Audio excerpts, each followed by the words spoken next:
piece that I wrote here. It's actually for Dr. Armstrong's class over at the college. It's a creative writing class. This is a short story. It's not all the way finished yet, but I was encouraged to come and read it tonight, and so I thought I'd do that. I entitled it The Ebbing Light. The silent battlefield remained still after 2 long days of artillery fire, and I swear I could still smell smoke in the air. The bombardment had stopped just as the sun began to rise. The day had been a peaceful one, but the sun, which had been concealed by leaden clouds for much of the day, was now retiring its earnest streaks of light behind the distant mountains, and with the ebbing light would come the shadows and lower temperatures. I sat motionless in my foxhole next to Private Marks, watching white clouds emerge from my mouth, only to fade into nothingness. Life may be just as evanescent. Being the 23rd of December, a fresh and unblemished snowfall now covered the earth, as well as the tarp which spanned our foxhole. I stared up at the dark green hue of the tarp, running my eyes along a few sporadic tears and holes. The layer of snow that covered the top pressed down relentlessly against the tarp in an attempt to force out the stakes which held it in place. As I inhaled the cold winter air, it was as though I was swallowing shards of glass. The air tore ruthlessly down my throat and into my lungs.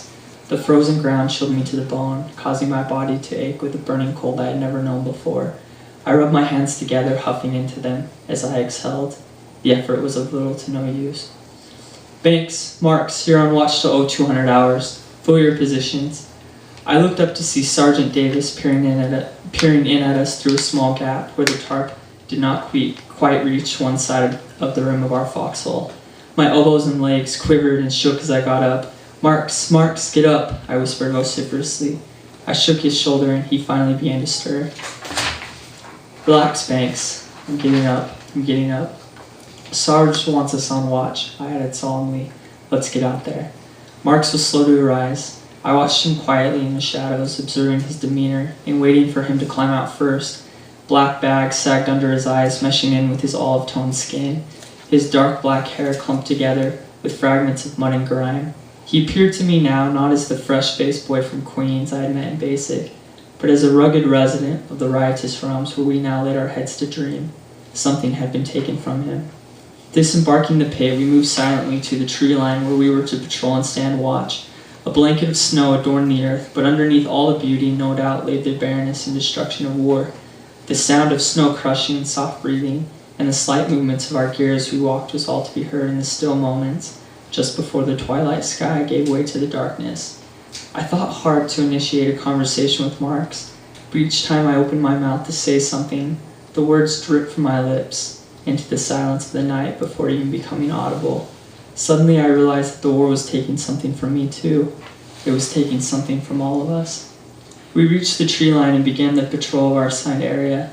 After about an hour of pacing, Marks finally broke the silence. Do you think if you make it back home, you'll ever feel right about all the killing you've done? His question caught me off guard, causing me to recollect all the times he had made comments about how he couldn't wait to kill a crowd. My own scruples surfaced in my mind as I felt depressed as I answered. I guess when I think about it in the context of what we're fighting for and trying to preserve, killing another man becomes bearable.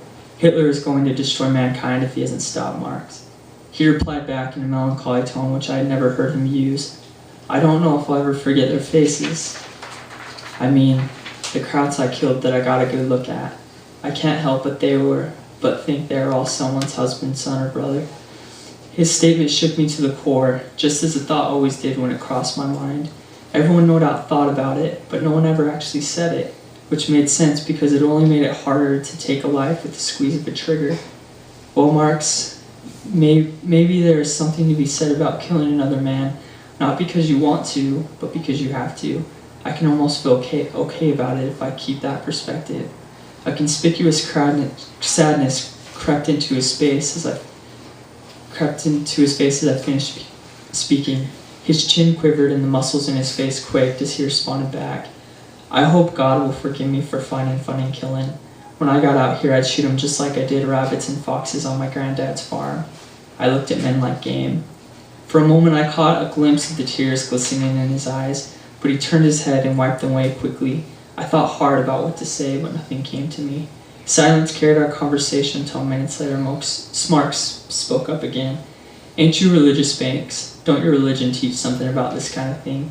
A memory of my dad and I flashed across my mind. I was 16 and had just been ordained a priest at the church by my dad, who was the bishop. As we drove home together, I asked him if people of other religions would go to heaven too.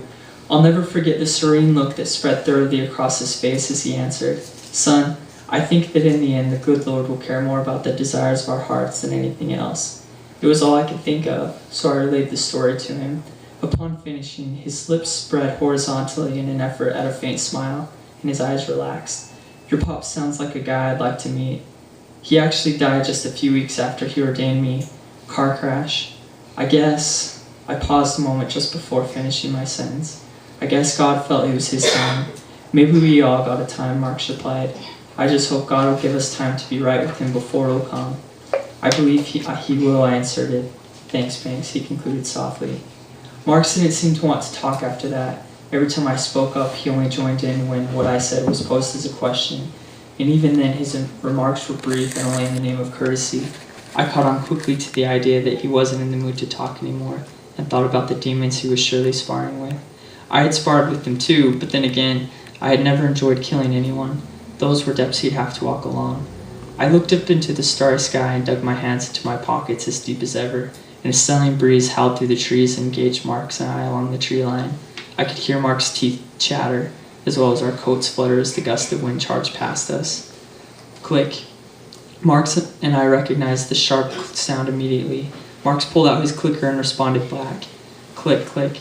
Privates Pullman and Garcia emerged from behind some bushes. Pullman whispered, but in a near frantic tone, "Banks, Marks, we just got word that a few Nazi platoons are on the move scouting the area. You guys haven't seen anything?" "Nothing," I responded back. Crack.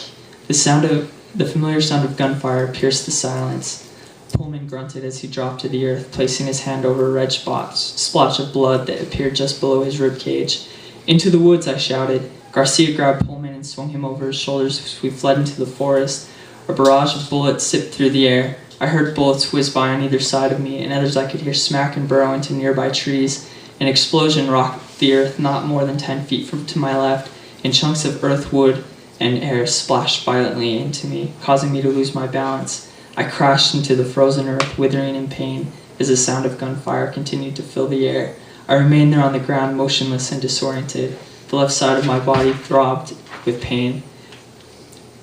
With shrapnel now wedged into my skin, I could feel and almost hear my skin tear at the slightest movement. The pain was without precedent. Though hunkered down in the midst of all the chaos, I felt distant from the fray. I could feel myself fading, as it were, from reality, and into some state of consciousness that must lie at the very gates into the next life. The voice of Private Marks brought me back.